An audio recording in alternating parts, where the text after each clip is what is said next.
So I'm gearing up, getting ready to get some color palettes going. I wanted to go ahead and make the other version of the logo that's going to adapt to a horizontal space. So we have a nice vertical logo, and now we need a horizontal logo. So this will be relatively simple. I'm just going to do a left alignment here and tuck it over here. And once again, I told you we're not done with grids quite yet. We're going to go ahead and match this on the grid, just like we did with the top one, but with a horizontal. We moved the typography, so we need to make sure that looks good. I'm going to put one box difference between the logo mark and the logo type. And we also want to have some good vertical spacing, so let's make that a bit smaller. And we want to have maybe one box between the top of the P and the top of the wave, and then one box below.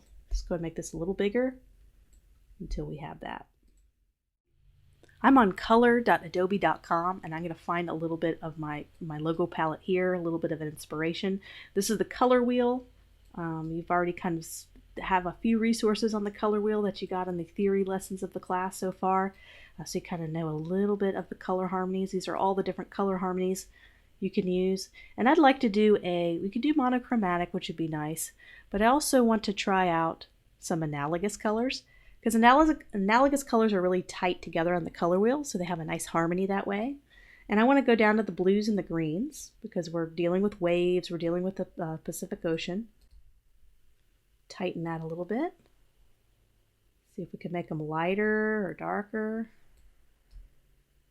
If I do the middle one, they all kind of tend to come together or go together. So just trying to get some inspiration here, just moving this around. We could bring in some purples.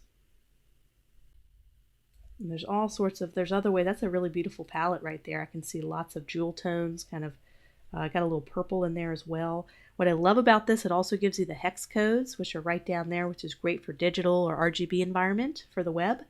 And you can also go down here to color mode.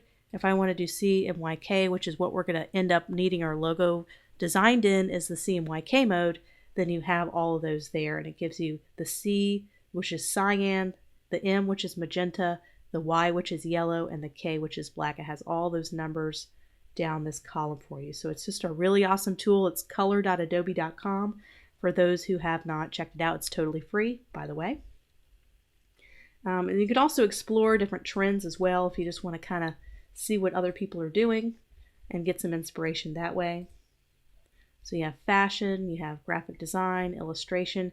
You can find awesome color palettes that way. So that color palette looks really cool right there. I kind of like the sunset colors there. So that's something we can add to your library. So let's take a look at this one right here. I'm going to go ahead. I'm going to do something a little bit easier. I'm just going to take a screenshot. I can also bring in these colors manually if I wanted to. I can also, if you're an Adobe Creative Suite subscriber, you can save this to your library and you can call it out when you're in Adobe Illustrator. There's also something new if you have the Adobe Creative Cloud and you're able to have the most up-to-date software. One of the benefits to that is you've got some nice new tools and updated software. There's also this new thing that you can click on. You can go ahead and click on this little icon right here in your swatch panel. Right there, it's the Adobe color themes, and you can explore themes right into Adobe Illustrator. You don't have to go to the color.adobe.com, and you could do pretty much the same thing we did here and start applying those colors. So you can save them to your library. So I'm just highlighting my colors and bringing this color palette in. Very nice, cool color palette using cool colors. So I'm going to be selecting these two, and let's do our darker blue. And let's try purple. And there's not enough contrast there between the purple and the blue, so we can just keep moving on to something that does have a higher contrast. So here we're going to do the same thing that we've been doing throughout. We're going to make lots of copies. So we're going to go ahead and hold down Option. You can also use inspiration photos as well, just like we did when we created our mood board.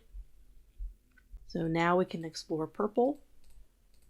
And you don't have to stick with just these. You can continue to work in other color palettes. You can go to Explore and find a lot of ones that are already on here. This is just using the Adobe Color Themes panel. You can also do color.adobe if you have an outdated version and you do not have this as an option within Illustrator.